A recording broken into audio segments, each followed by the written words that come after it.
billahi minasyaitonir rajim. Bismillahirrahmanirrahim. Assalamualaikum warahmatullahi wabarakatuh. Alhamdulillah wa syukurillah wassalatu wassalamu ala Rasulillah wa ala alihi wa ashabihi wa mawala. Asyhadu an la ilaha illallah wahdahu la syarika lah wa asyhadu anna Muhammadan abduhu wa rasuluhu la nabiyya ba'dah. Amma ba'du. Yang terhormat Bapak Ketua Pusdai Jawa Barat, yang terhormat Bapak Manajer Operasional Pusdai Jawa Barat, yang terhormat Bapak Ketua Diklat dan Kajian Pusdai Jawa Barat. Saya sebagai pembawa acara di sini akan membacakan susunan acara sarasehan pada pagi hari ini. Yang pertama adalah pembukaan, yang kedua adalah pembacaan ayat suci Al-Quran, yang ketiga sambutan-sambutan, yang keempat pesan dan nasihat dari Bapak Ketua Pusdai Jawa Barat, yang kelima penyampaian kesan pesan oleh perwakilan jamaah Pusdai Jawa Barat, yang keenam penyerahan Quran wakaf secara simbolis, yang ketujuh penyerahan kartu anggota perpustakaan secara simbolis, yang ke-8 penutupan, dan yang ke-9 yang terakhir adalah perfotoan. Kita buka acara pada pagi hari ini dengan bersama membaca basmalah. Bismillahirrahmanirrahim. A'udzu billahi minasy syaithanir rajim.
Assalamualaikum warahmatullahi wabarakatuh. Waalaikumsalam warahmatullahi wabarakatuh. Hamdan wa syukran lillah, wassalatu wassalamu ala khairi rasulillah Sayyidina wa maulana Muhammad ibn Abdillah wa ala alihi wa sahbihi wa man tabi'a hudah. La hawla wa la quwwata illa billah. Amma ba'd, fa aqulu wa billahi taufiq wal hidayah. Yang saya hormati Bapak Ketua DKM Pusdai Jawa Barat, Al-Mukarram Bapak Profesor Dr. Kiai Haji Adam Hambali MPD MPC. Kemudian yang saya hormati juga Bapak Manajer Operasional DKM Pusdai Jawa Barat, Bapak Haji Hendy Hermawan. Kemudian yang saya hormati Ketua BMPU Pusdai Jawa Barat, yaitu Bapak Haji Dede Ali Koharudin SS. Kemudian tadi juga sudah menyampaikan paparan Ibu Haji Ahliya Nur Ahliya sebagai Ketua Perpustakaan Pusdai Jawa Barat, dan baru saja hadir di tengah-tengah kita Al-Mukarram Bapak Kiai Haji Nurdin Hidayat, ya, alhamdulillah saya berkenan hadir. Kemudian yang kami banggakan, yang kami hormati bapak-bapak, ibu-ibu, para jamaah halaqah ammah di Pusdai Jawa Barat yang senantiasa semangat dalam mengikuti taklim dan berbagai kegiatan di Pusdai Jawa Barat. Hadirin wal hadirat rahimakumullah. Tiada kata yang paling pantas kita ucapkan di kesempatan siang hari yang berbahagia ini selain ungkapan puja dan puji syukur kehadirat Allah Subhanahu wa taala, karena dengan izin dan takdirnya alhamdulillah pada siang hari ini kita bisa berkumpul bersilaturahim di tempat yang insya Allah penuh berkah dari Allah Subhanahu wa taala, di ruang seminar besar Pusdai Jawa Barat lantai 2 dalam acara Sarasehan, ya. Tentu saja ini merupakan sebuah hal yang dicita-citakan oleh semua, terutama juga kami mendapatkan informasi dari Pak Ustadz Ahsan. Jadi bapak-bapak, ibu-ibu ingin bersilaturahmi bertatap muka langsung dengan Pak Kiai, Pak Ketua Pusdai Jawa Barat, yang alhamdulillah di tengah kesibukan beliau yang sangat luar biasa, beliau berkenan untuk menyempatkan waktu bersilaturahim bertatap muka bertemu dengan bapak ibu semua. Tentu hal ini merupakan satu kehormatan, satu kebanggaan bagi kami semua. Dan juga beliau menyampaikan bahwa insya Allah sehabis zuhur sekitar jam 1.30 itu ada sidang di kampus di UIN Sunan Jati Bandung. Jadi beliau harus bagi-bagi waktunya, ya. Baik, Bapak Ibu sekalian yang berbahagia, kemudian salawat dan salam semoga senantiasa tercurah limpah kepada panutan kita semua di akhir zaman, Nabi Muhammad SAW, kepada para keluarganya, para sahabatnya, para tabi'in dan tabi'in. Amin ya Allah ya Rabbal alamin.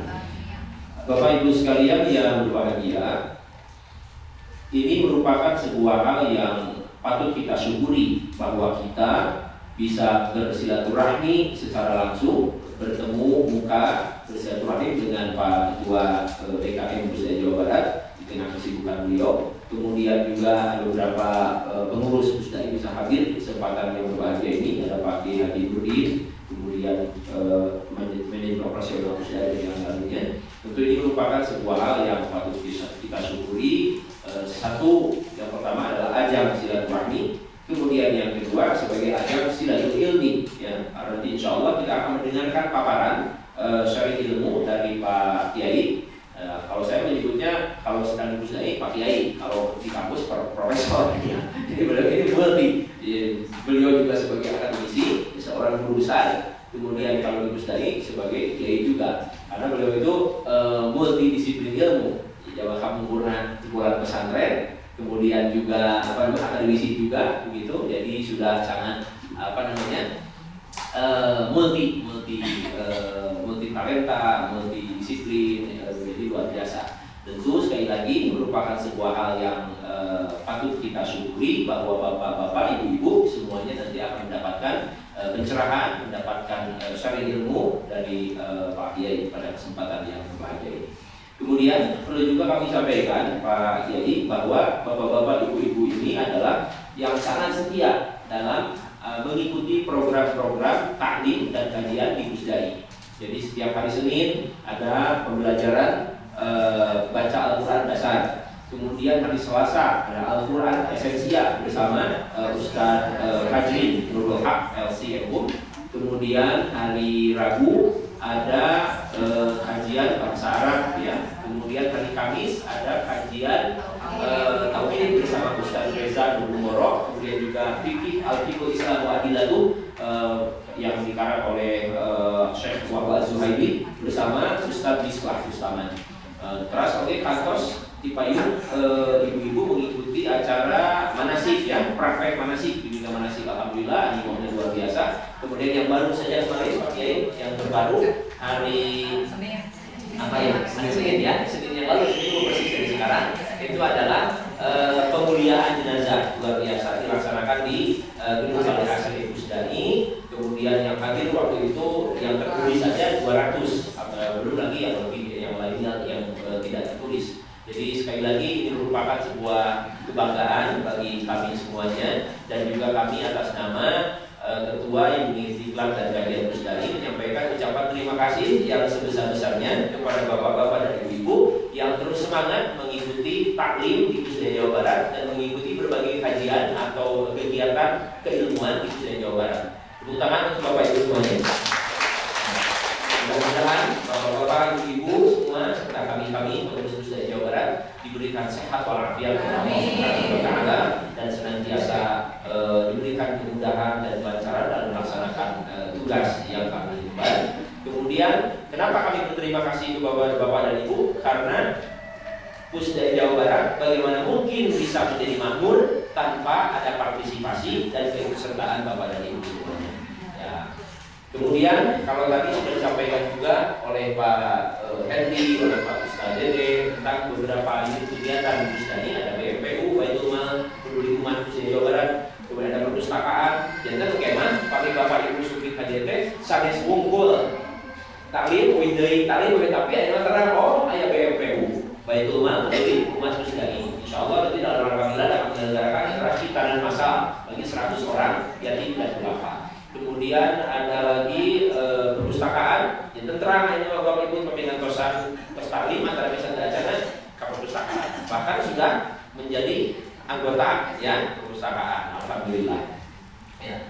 Baik, demikian bapak dan ibu sekalian yang berbahagia, sekedar sambutan atau laporan singkat yang dapat saya sampaikan di kesempatan yang berbahagia ini. Sekali lagi terima kasih atas segala perhatian, mohon maaf atas segala kekurangan. Dan kepada Pak Kiai kami mohon memberikan arahan, kemudian memberikan syarah ilmu kepada kami semuanya, khusus kepada bapak-bapak ibu yang hadir di kesempatan yang berbahagia ini. Terima kasih atas segala perhatian, mohon maaf atas segala kekurangan. Wabillahi taufiq wal hidayah. Wassalamualaikum warahmatullahi wabarakatuh. Bismillahirrahmanirrahim. Assalamualaikum warahmatullahi wabarakatuh. Waalaikumsalam warahmatullahi wabarakatuh. Alhamdulillahilladzi an'ama 'alaina bi ni'matil iman wal islam. Asyhadu an la ilaha illallah wa asyhadu anna Muhammadan 'abduhu wa rasuluhu la nabiyya ba'da. Allahumma sholli ala sayyidina Muhammadin abdika wa nabiyyika wa rasulika nabiyil ummi wa ala alihi wa sahbihi ajma'in. Mari kita bersama-sama bapak-bapak dan ibu sekalian tidak henti-hentinya kita memanjatkan puji serta syukur kehadirat Allah Subhanahu wa taala yang telah memberikan berbagai kenikmatan pada kita semua. Nikmat kesehatan yang luar biasa mahalnya sampai hari ini sehingga kita semua bisa bersilaturahmi di tempat ini. Itu lantaran kita sehat. Sehat itu mahal. Sementara saudara kita, teman-teman kita ataupun yang kita kenal banyak yang berbaring di rumah sakit atau yang tidak bisa ke rumah sakit, mereka sedang diuji oleh Allah dalam keadaan sakit. Orang sakit biasanya dalam dirinya ingin lebih beraktivitas sekalipun aktivitas pada saat sakit tidak digunakan. Oleh karenanya itu kita bersyukur diberikan kesehatan, diberikan juga kedamaian, diizinkan oleh suami kita berangkat menuju ke tempat pengajian, ke tempat mencari ilmu. Terlebih nikmat yang paling besar, nikmat iman dan Islam. Sebab iman dan Islam itu syarat masuk surga.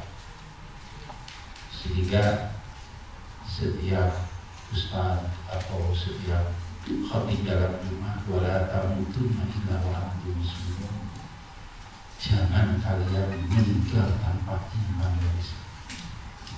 Oleh karena itu bersyukur hari ini iman dan Islam masih menyertai kita. Sholawat salam mari kita sama-sama sampaikan kepada Nabi kita, Nabi yang agung, Nabi akhir zaman, Nabi Muhammad SAW, yang akan memberikan syafaat nanti, syafaatul udzma, tatkala kita beri menghadapi suasana dan situasi di tanah Mesir. Juga keluarga beliau berjuang menyampaikan agama Allah, didukung oleh keluarga, hartanya, tenaganya, darahnya, sekalipun para sahabat itu bersama. Jangan lupa para sahabat itu luar biasa siapa dan batin, kata meninggal musik, banyak berguguran para suhada, para sahabat Rasul demi membela agama sampai hari ini agama sampai.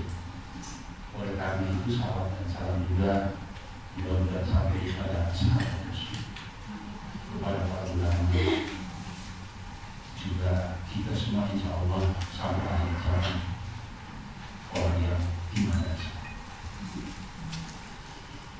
Selanjutnya tentunya saya sebagai ketua PKI Pusat mengucapkan terima kasih kepada Ustaz Haji Dedi MA yang memimpin unit Ikhlaq dan kegiatan keislaman yang ada di Ustaznya, yang pelaksanaannya oleh Ustaz Hasan yang diperhatikan juga sangat bagus. Mudah-mudahan ini sebagai awal masuk surga. Amin. Bagi penyelenggara buku, bagi bapak dan ibu sekalian, kita nanti saling menyaksikan. Ketika ada teman kita mau celaka, kita menyaksikan bahwa ini teman kita pada saat kita halal ibu sekalian. Saling menyaksikan dalam kebaikan. Kemudian juga ini ibu kami mendengarkan alunan Al-Quran. Al-Quran itu sebagai sahabat, sebagai cahaya tatkala kita di alam kubur. Tidak ada teman yang abadi kecuali bacaan Al-Quran. Bagi orang di kubur itu teriak, kalau istri yang meninggal, suami tidak akan ikut dan saudara tidak akan ikut. Bilang luar biasa. Kata kubur karena yaitu terima kami tempat yang kita, karena bilang bawalah cahaya padannya di bawah Al-Quran, bawa cahaya bacaan Al-Quran. Maka ini dikatakan oleh salah satu imam muda Ustaz Aiman, bacaan Al-Quran begitu indah, apalagi isi makna kalau kita katakan. Makanya hal ini di samping bacaan untuk udaranya, tapi makna ajaran yang wahyu Allah yang diabadikan, mukjizat Nabi Muhammad yang diabadikan. Tidak ada mukjizat yang abadi kecuali mukjizat Nabi. Dengan itu Al-Quran yang akan menyerahkan dan akhirnya menjadi sahabat yang kalau Al-Quran yang bagus, artinya tahu, maka temannya itu menjadi bagus. Oleh karena itu juga samping dari disebutkan ada Ustaz Hedi juga yang memberikan arahan dan operasional bagaimana terselenggaranya program tadi juga benar-benar kita amalkan. Samping ini ada Pak Haji, ada Ustaz Dim dan ini semua tim bagaimana Ustaz ini yang dititipkan oleh Pemprov Jawa Barat agar dipakai oleh umat Islam dimanapun khususnya Jawa Barat. Alhamdulillah ini ibu dan bapak yang ikut, ini bagian yang ikut mengumpulkan dan memanfaatkan masjid ini. Mudah-mudahan ibu semua dan bapak semua mendapatkan ibu, mendapatkan rahmat dari harapan Indonesia.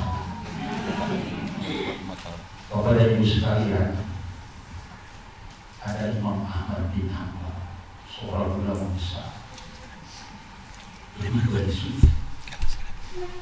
Beliau ini menjelajah dari satu tempat ke tempat, ini menyampaikan ilmu Allah. Ilmu Allah itu suci. Siapa yang menyampaikan ilmu Allah sekalipun sedikit, malaikat itu berbahagia dan menyampaikan kami kepada Allah. Ada hamba yang menghasilkan ilmu. Imam Ahmad bin Hanbal itu dari satu surau ke surau ingin menyampaikan ilmu. Bukan kembali kayak sekarang. Sekarang itu Ustadz Kiai itu diundang dengan harga yang mahal, sulit. Kembali hari ini itu salah satu hal yang dikritisi oleh para sufi. Kalau dulu itu dakwah itu dijelajahi kemana yang jauh tanpa kendaraan apapun. Mereka kalau bertemu dengan satu orang, dua orang itu, di situ ada malaikat Allah menyaksikan dan malaikat tersebut membawa ilmu Allah yang suci sama dia. Kemudian satu waktu Ahmad bin Hanbal itu karena kemalaman menjelang maghrib ini menyampaikan ilmu Allah tadi. Beliau itu kecapean. Setelah kecapean, sekitar duduk di depan masjid, kira-kira selesai sholat berjamaah isya semua itu pada pulang dan masjid itu dikunci, doa itu dikunci. Dan Ahmad bin Hanbal itu oleh si pengurus masjid itu diambil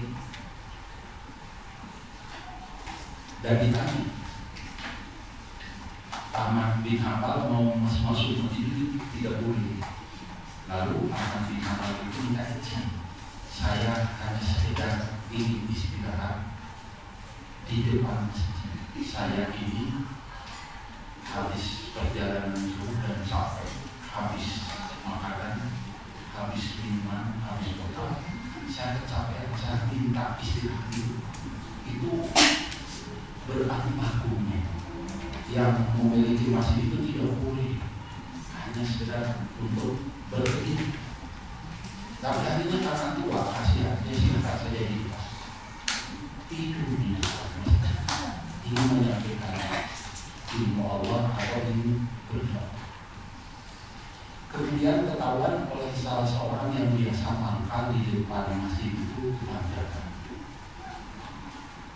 Tukang dagang itu ibah kepada Imam Ahmad bin Hanbal karena kasihan diusir, tidak boleh tidur di situ. Kalaupun tidur di situ, bayangkan pada saat itu rumah belum banyak, tapi sekedar kita tidur di depan saja diberi diizinkan itu tidak. Akhirnya ada seseorang yang tiba terhadap Ahmad bin Hanbal, lalu dibawanya itu orang tua ke rumah seseorang pedagang.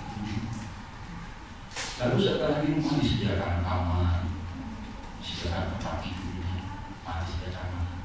Tetapi si yang punya rumah itu tidak ngomong sepatah pun, hanya silakan tidur di sini tempat beristirahat di sini. Ini tapi dari mulai habis isya sampai jam 1 jam 2 tidak pernah berucap satu kata pun itu punya, hanya bercuma dalam mulut. Lalu Ahmad bin Hanbal itu tidak ada bertanya, kenapa kau tidak bicara sedikit, malah kau bergumam, apa yang kau ucapkan itu? Itu dia mau bilang suku jawabnya, saya selalu beristighfar. Astagfirullahaladzim min kulli dzambin wa atubu ilaih. Saya ini banyak dosa, saya ini orang yang tidak mungkin di sisi Allah mendapatkan surga. Lalu masalah apa yang kau umat? Saya hanya mengucapkan istighfar tadi. Lalu dari istighfar itu apa yang kau petik maknanya dan kau rasa? Apapun yang saya inginkan, saya dikabulkan oleh Allah. Apapun keinginan, kecuali satu. Apa yang saya ingin bertemu dengan Ahmad bin Hanbal. Lalu Ahmad bin Hanbal menatapnya, lalu mengeluarkan air mata. Setelah itu, Anda percaya tidak bahwa saya ini Ahmad bin Hanbal? Lalu dia menangis di meja. Apa pesan yang ingin disampaikan? Istighfar itu harusnya banyak. Orang yang membaca istighfar di dalam kehidupan yang sekarang ini serba geli. Satu, bisa terjaga dari gelombang hal-hal yang bisa merugikan. Dan yang kedua, apapun keinginan dengan dasar yang Allah kabulkan. Menurut orang tersebut, dari mana Anda tahu? Dari Syekh Ahmad bin Hanbal. Lalu sadarlah Ahmad bin Hanbal.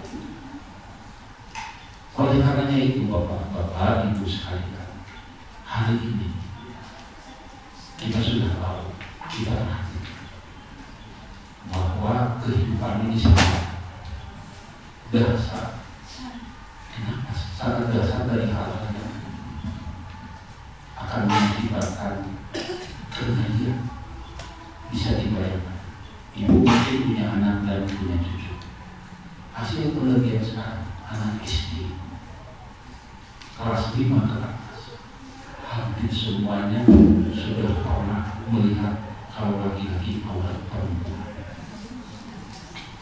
dan perempuan hampir 9% sudah melihat. Bu, Bapak, anak-anak SD sekarang berbeda dengan Anda seperti zaman dulu. Kalau guru salah, guru sekarang sudah tidak mau lagi memberikan hukuman kepada anak. Sudah tidak mau. Anak tidak mengerjakan PR. Lalu gurunya apalagi sedikit pensi ada naik, anak lapor pada orang tua.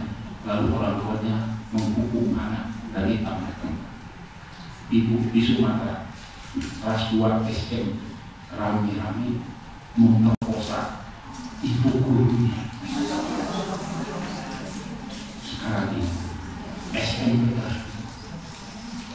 akibat dari HP. Ibu-ibu, bapak-bapak juga mungkin tahu sekarang.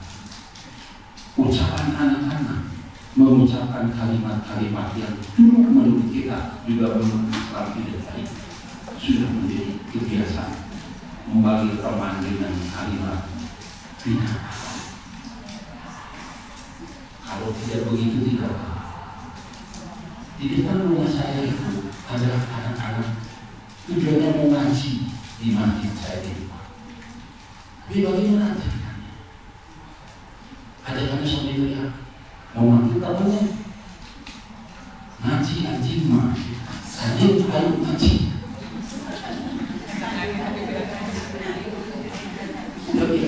Dari sini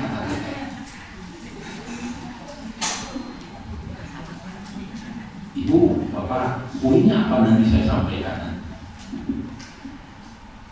Saya pernah ceritakan anak saya sedang kuliah di UGM tahun 10 tahun yang lalu. Saya itu duduk di depan kontrakan rumah anak saya yang sedang kuliah. Di depan itu kira-kira 10 meter ada sekumpulan orang sedang memukul seorang bapak-bapak setengah badan. Darahnya keluar sampai dia teriak-teriak. Lalu diambil ke posko. Setelah di posko ditanya, ternyata si bapak-bapak ini nyuri HP. Lalu didesak, apa alasan mencari HP? Saya sudah 1 minggu tidak ditanya oleh anak saya yang sedang sekolah SMA perempuan, tidak dibelikan HP. Dan saya tidak punya uang. Saya bekerja serabutan, tapi saya tidak ditanya oleh anak saya perempuan. Sakit orang tua itu tidak ditanya. Setiap pulang ke rumah tidak ditanya, sebab orang tuanya tidak bisa belikan HP. Demi membela sayang pada anak, biarpun dia berdarah-darah. Sayang berdarah. Penelitian dari kawan-kawan di UI meneliti di tempat-tempat penjara itu banyak alasan kenapa dipintas mencari uang. Saya ingin menafkahi anak dan istri. Untuk hari ini. Oleh karena itu hidup ini al-hayatu syakib. Hidup ini berat. Hidup ini berat. Wa huwa ma'a syakrihi mati.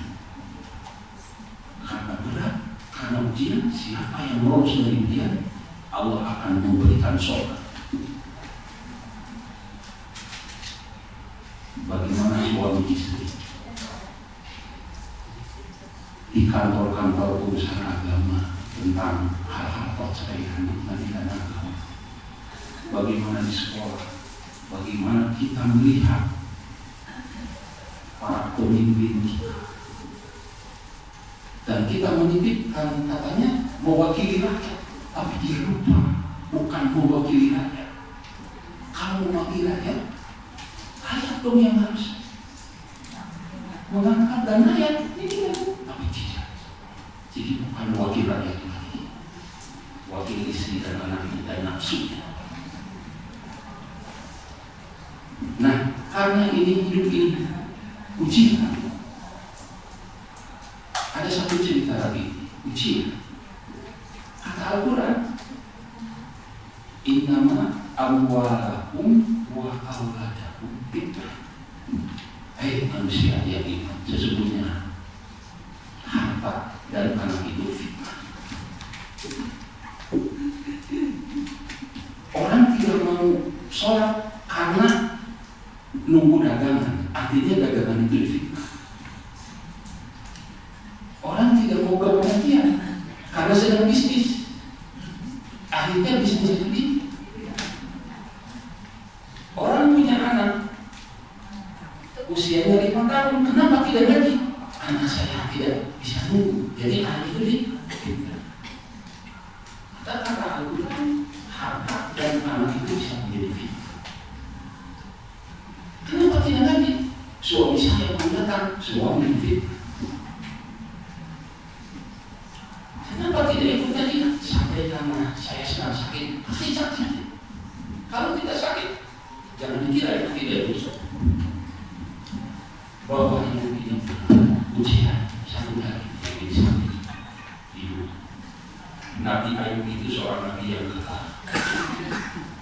Nabi Ayub itu nabi yang diangkat Allah menjadi raja. Hartanya banyak, istrinya cantik, dia jadi nabi. Sekali waktu kata Allah, orang yang beriman, harta nabi, manusia dan siapapun, karena hidup dan kehidupan ini ujian. Kalau belum diuji, belum masuk iman. Kita saja emas, benar emas murni atau tidak perlu diuji. Apalagi hidup. Kalau ada ujian, berarti Allah itu sayang menguji kadar keimanan. Uji itu menurut Hikam Ibnu Athaillah ingin mencari kualitas dan cara Allah untuk mengetahui apakah orang ini benar imannya atau tidak. Kalau tidak pernah diuji, Allah belum sayang. Jadi kalau begitu ada ujian, ini cara Allah memberikan dan ingin mengetahui kasih sayang Allah dan ingin mengetahui kualitas Allah. Semua nabi itu diuji, semua orang itu diuji, siapapun akan diuji. Allah memberikan contoh bagaimana ujian dan menguji Allah kepada Nabi. Nabi Ayub luar biasa hebat dan ngaji halqonya luar biasa. Karena hebat, karena luar biasa, semua malaikat tersebut. Tetapi di balik itu seluruh setan marah dan sungguh.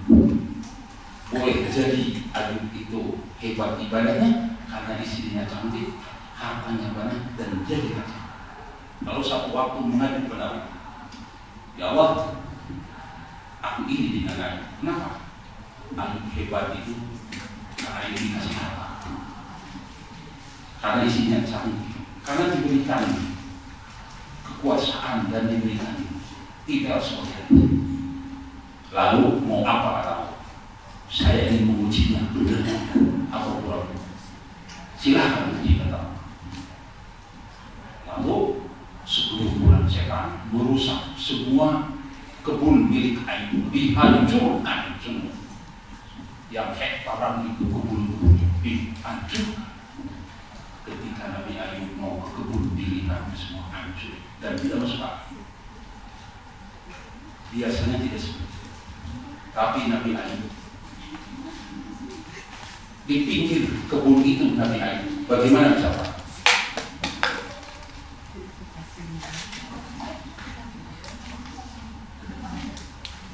Ayub mengucapkan inna lillahi wa inna ilaihi raji'un.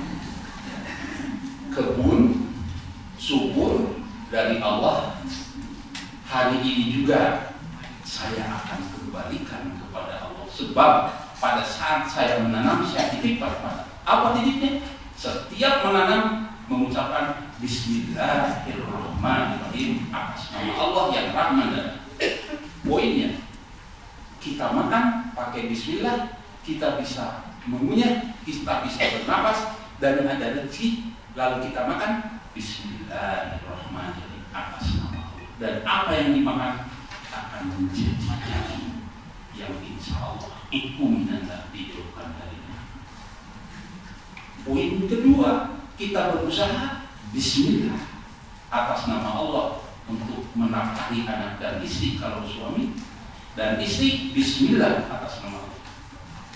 Atas nama Allah, bukan atas nama nafsu.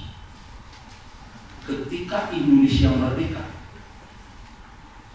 Jepang, Belanda, ketika Bung Karno menyebut saya merdeka, sekalipun tidak punya senjata, hanya punya kubiran, hanya punya bambu runcing, tetapi merdeka Indonesia atas nama rakyat Indonesia. Bergetar bagaimana kalau menyebut atas nama Allah. Jadi ibu ajarkan kepada kita, lakukan kepada kita, kepada cucu, apapun yang dikerjakan itu Bismillahirrahmanirrahim atas mengandung doa. Apalagi istighfar setiap hari yang tadi ditanya, saya kata yang menerima Ahmad bin Hanbal tidak kurang dari 100 kali baca istighfar dan akan terjaga, anak terjaga, suami terjaga, apapun terjaga. Nah, dilanjutkan pada Nabi Ayub ujian. Nabi Ayub inna lillahi wa inna ilaihi raji'un. Dari Allah tidak gentar. Ibadah tetap istiqomah. Lalu malaikat di situ menghampiri setan, lihat. Kata Allah, sampaikan hai malaikat, hambaku yang soleh, sekalipun dihabiskan katanya dia tetap sujud.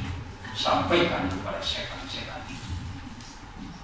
Lalu kata setan, Mungkin Ayub itu beribadah terus dan hebat itu karena Nabi Ayub punya istri yang cantik. Karena Ayub sehat.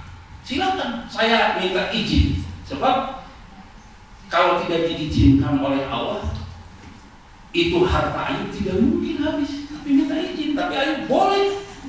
Silakan. Nah, sekarang mau minta diuji. Yang kedua, berikan sakit. Sakit itu bukan oleh setan, tapi ada izin. Jika setan berkeinginan, kalau tidak ada izin dari Allah, maka kunci istighfar dan bismillah itu sebagai penghalang bagi setan-setan, bagi siapapun untuk merusak. Ya Allah, izinkan saya ingin menggoda Nabi Ayub agar Ayub itu sakit, silakan. Saya izinkan, silakan. Lalu Nabi Ayub itu sakit yang tidak pernah sembuh oleh dokter manapun saat itu.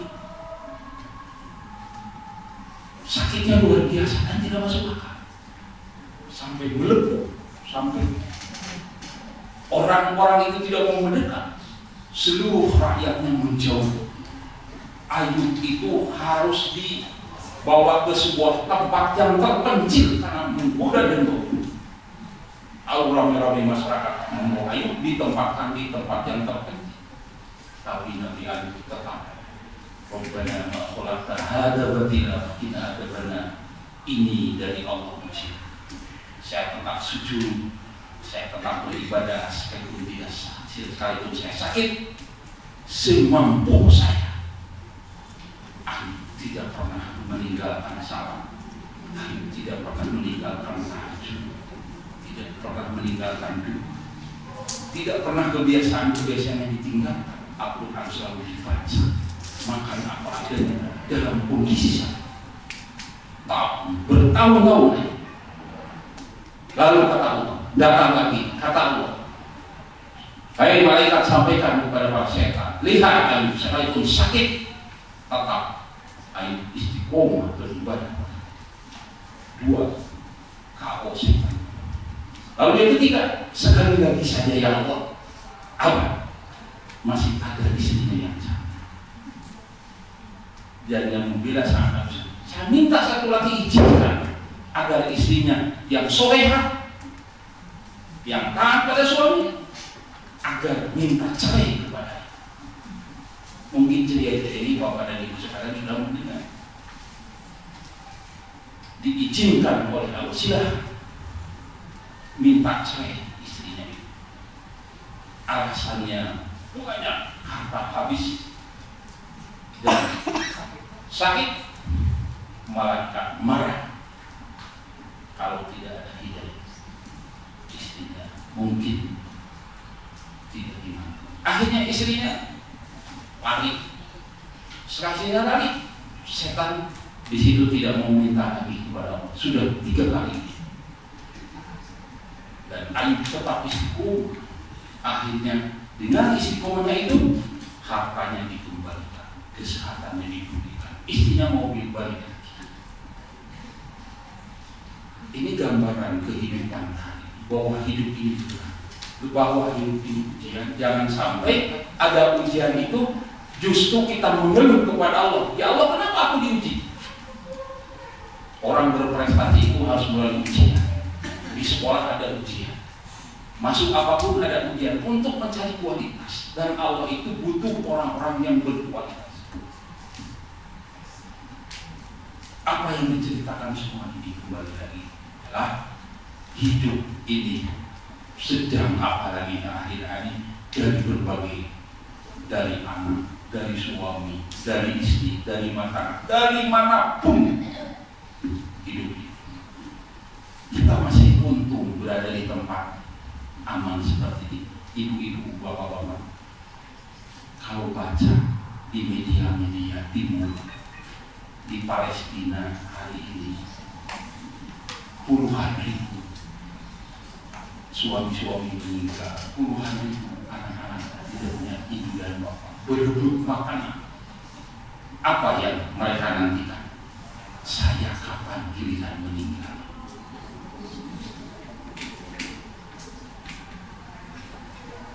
Tapi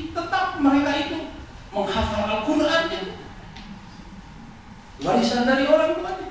Di lorong-lorong, di tempat-tempat ibadah Al-Quran. Kita hari ini di tempat yang aman, diberikan kisah. Suami masih ada bagian, anak masih ada. Pertanyaannya, mengapa kita tidak mendekat kepada yang punya kita, kepada yang punya dunia, kepada yang menentukan? Oleh karenanya itu, dalam surat Al-Baqarah 214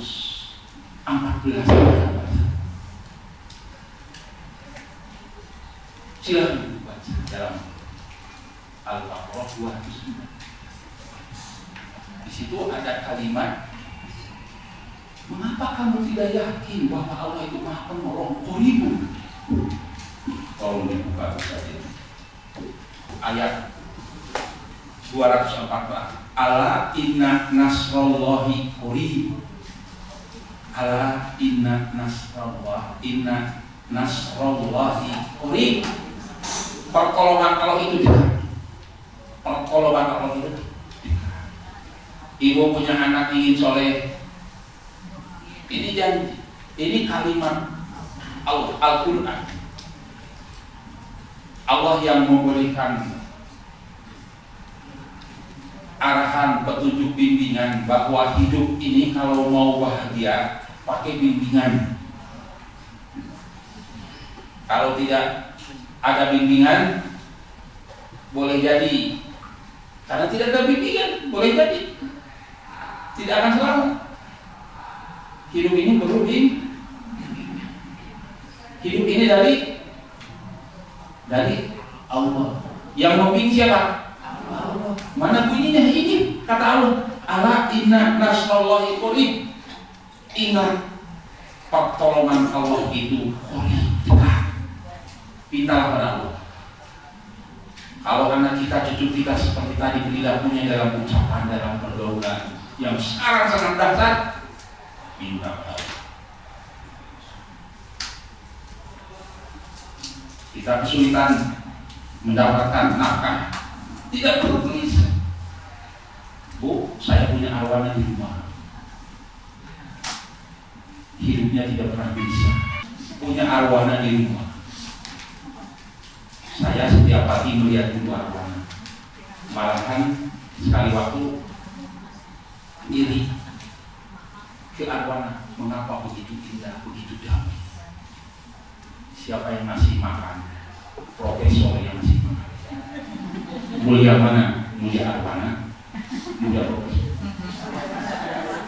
Kalau habis makanan, profesor yang bisa nyari nyuruh kesana kemari. Ini gimana makanannya? Kita ini bagaikan hidup di dalam akuarium. Siapa yang punya kita? Jangan kalah dengan Allahnya. Allah sudah tanggung jawab. Makanya dekati Allah. Qarib. Bagaimana cara pendekatan kepada Allah? Allah itu suci. Betul suci? Yakin? Suci. Saya sering menyampaikan kalimat ini dalam surat Al-Baqarah. Malaikat itu dikumpulkan semua sebelum manusia dibuat. Wa iqala rabbuka lil malaikati inni ja'ilun fil ardi. Hei malaikat, aku akan membuat manusia. Ada malaikat yang tahu manusia itu seperti pernah diciptakan sebelum manusia sempurna seperti ini. Yang kelakuannya selalu iri, dengki. Jika orang lain punya, wah, kita punya mobil, tetangga punya mobil bagus, baru muncul. Dari mana nih uangnya ya? Saya tahu ini ya. Jangan-jangan ya. Tuh, lalu bilang dari istrinya itu, Pak, kita tahu ini usahanya seperti ini, tapi mobilnya bagus. Wah, udah, enggak, ini penasaran aja. Kemudian orang lain itu salah, kita senang. Wah, itu orang lain itu lalu tidak. Kemudian agak naik sedikit. Sifat yang paling tinggi itu sebetulnya di dunia ini sedang berebut harta dan keyakinan. Kedua, inna munajjai. Bukan itu. Sesungguhnya di dunia ini terjadi dua kekuatan yang bagus dan saling membunuh, saling mengeluarkan darah di dalam Al-Quran. Ya Allah, jangan membuat seperti itu, sifatnya nanti akan saling membunuh. Wajah itu gimana? Kenapa? Apa alasannya? Takut engkau tidak disucikan lagi. Sementara kami wa yusabbihuna bihamdi. Kami itu selalu bertasbih mensucikanmu. Dan kata Allah, apa fungsinya? Khalifah. Apa itu khalifah? Pemimpin, pembawa. Jadi kita ini diciptakan oleh Allah itu sebagai untuk apa? Memimpin diri. Mata mau dilihatkan kemana? Telinga mau disuruh mendengarkan apa? Tangan mau dituliskan apa? Kaki mau dilangkahkan kemana? Itu tergantung. Ala inna fil jasad mudghah. Dalam diri manusia itu ada sebuah darah.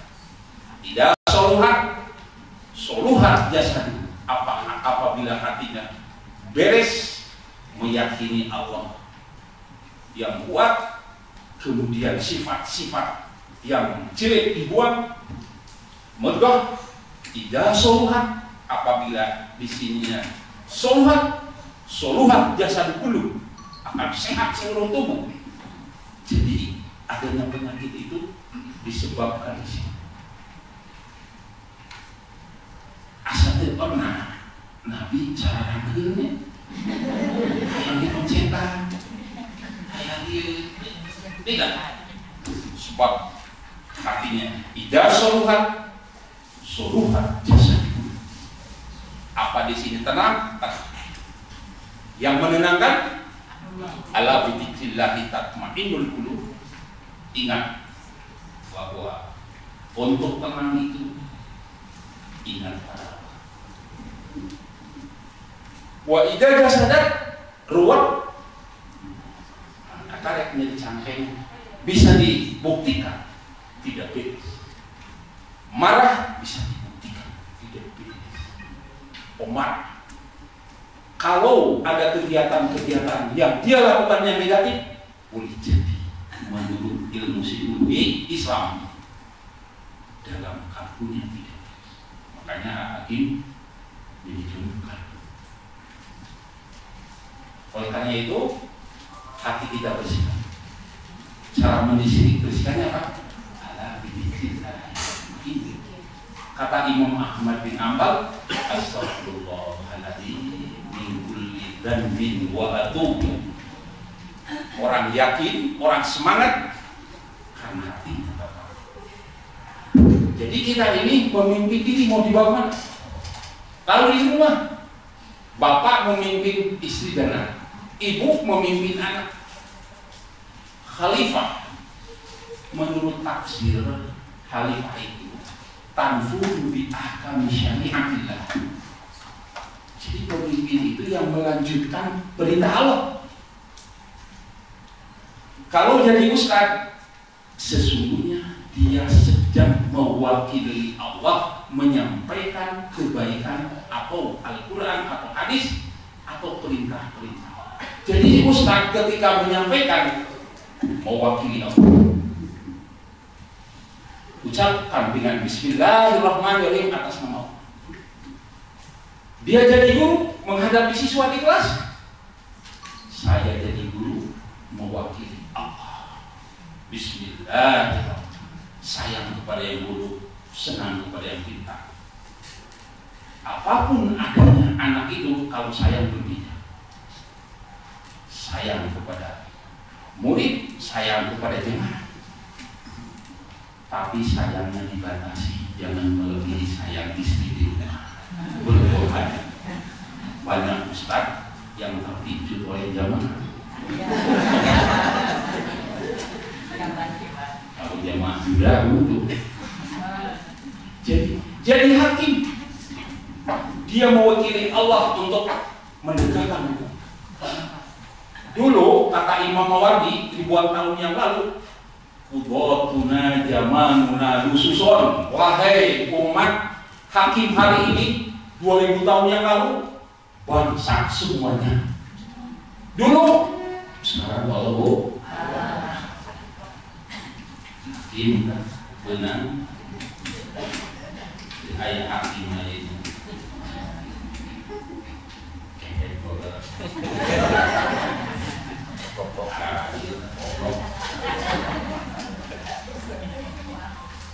jadi RT mewakili, jadi gubernur, jadi apapun mewakili. Makanya kalau jadi pejabat itu innalillahi wa inna ilaihi raji'un, bukan syukuran. Mewakili rakyat bersyukuran, mewakili rakyat masih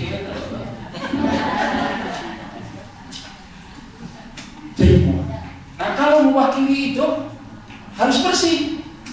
Sebab Tuhan cara bersih dan perilakunya bersih. Jadi ibu kalau ingin mendidik anak, memberikan wejangan-wejangan ke anak, memberikan wejangan kepada siapapun, kalau bersih diterima dan bersih. Apakah itu ustaz, ibu kepada anak, suami kepada istri, satu kata, karena bersih, di situ ada Allah. Mengapa menolak?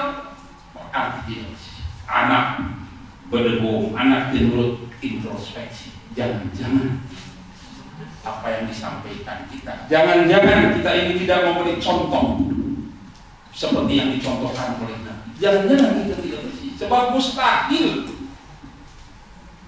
kalau kotor menjadi sampai kepada yang bersih. Dan kalau tidak itu seperti dikritik oleh malaikat tadi.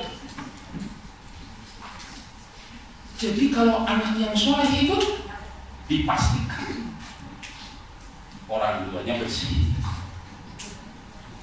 Kalau anak tidak soleh dipastikan. Caranya istighfar dan perilaku yang bersih. Makan bersih, minum bersih, pakaian bersih, omongan bersih, tindakan bersih, dipastikan ngomongnya bersih dan kehidupannya berkah dilindungi oleh malaikat. Nah begitu poinnya. Dengan panjang-panjang capek, enak mendengar, jangan menyampaikan capek. Poinnya tadi, mari kita sama-sama jawab baca istighfar seperti kata Imam Ahmad bin Hanbal yang muridnya tadi, yang menolongnya tadi. Saya kata Imam Ahmad bin Hanbal tidak kurang baca istighfar 100. Imam bin Hanbal sampai menangis juga ternyata, sampai juga hadis Nabi yang saya sampaikan kepada orang ini. Orang istighfar makbul Tuhan. Komisi batu. Kalau orang kamu dikasih air, gelasnya kotor sekalipun isinya susu yang enak, kadang dirasa kotor, tidak mau. Tapi kalau air yang bersih, suci, gelasnya bersih, maka siapkan badan yang bersih untuk hidayah Allah nempel. Tidak mungkin dan mustahil hidayah Allah. Doa itu makbul kalau yang berdoanya kotor ucapannya, apa yang dimakannya, apa yang dipakai. Kata kuncinya wa yuzakki wa yu'allimuhumul kitab wal hikmah. Allah akan memberikan itu. Kata kuncinya bersih. Yang kedua, kata kuncinya kedua, hadapi hidup ini. Tidak, Allah tidak. Allah itu ada. Allah itu maha penolong, penyayang Allah. Tidak mungkin kita punya anak kalau sudah sayang pada anak atau pada siapapun, apapun, jangankan diminta, tidak diminta pun dikasih. Maka raihlah kasih sayang Allah dengan kata kuncinya kita sekalipun hidup sulit, tetapi ada bimbingan dari Yang Maha Pembimbing, Allah Subhanahu wa Ta'ala. Mudah-mudahan Bapak dan Ibu sekalian, kita ini kata Al-Quran, Udkhulul jannata antum wa azwajukum tuhbarun, itu yang biasa dipakai oleh Ustaz Haji Dendi. Ternyata wejangan kepada pengantin, masukilah surga semua antum dan pasangan kalian, Allah akan membantu. Pertanyaan, bagaimana cara masuk surga? Kecuali kita yang bisa, kecuali. Nah, itu fungsi adanya halaqah, berbagi ilmu itu. Pulang ibu ke rumah, nanti sampaikan pada suami, tidak ada kata nanti dulu, ulah kapalan belang, tidak ada kepada anak. Hatta Umar bin Khattab pun tak kalah dia Islam, maka qaddama seluruh yang lalu diampuni oleh Allah. Hidup ini ke depan, bukan ke belakang. Ajak anak dan istri juga cucu, mari kita bantu hasil halaqah di Pusdani Jawa Barat yang dikomandani oleh Ustaz ini. Tidak ada kata kapalan, bismillah ke depan. Kita rubah diri kita oleh kita sendiri, disaksikan oleh malaikat Allah. Mudah-mudahan ibu-ibu dan bapak sekalian masuk surga semua, saling menyaksikan. Sekian saja. Billahi taufiq wallahu muwaffiq ila aqwamit thoriq. Assalamualaikum warahmatullahi wabarakatuh. Waalaikumsalam.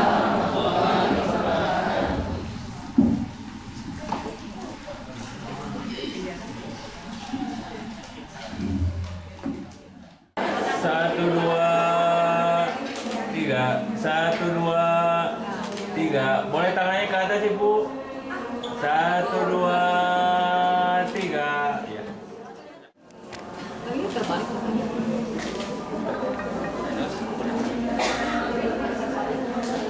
Terbalik, Stan. Terbalik.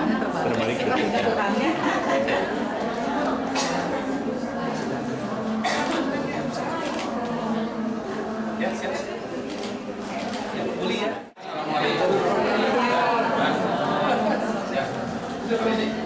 Ibu, lihat. Ya, simbolis lah. 1, 2, 3. 1, 2, 3.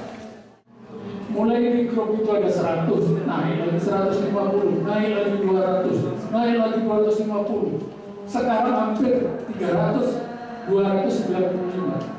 Bukan tidak mustahil nanti banyak lagi Pak Ibu mengajak untuk kebaikan. Ya, setelah tentu saja kita mendapatkan ilmu dari para ustaz.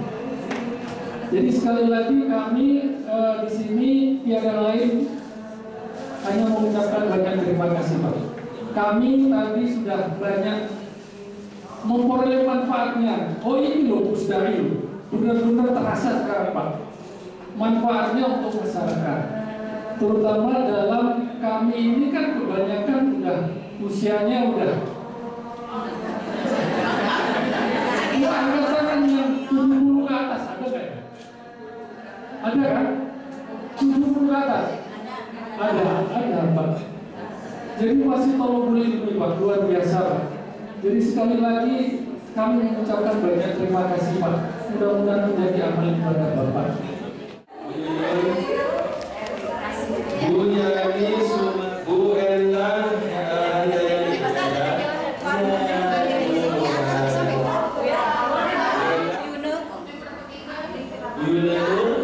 ya Bu,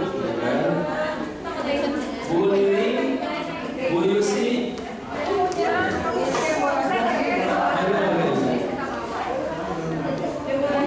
Ibu Yami, sami-sami Bu. Bapak Heri. Sadar itu aja, atasnya. Bu Erti ya, pakai B.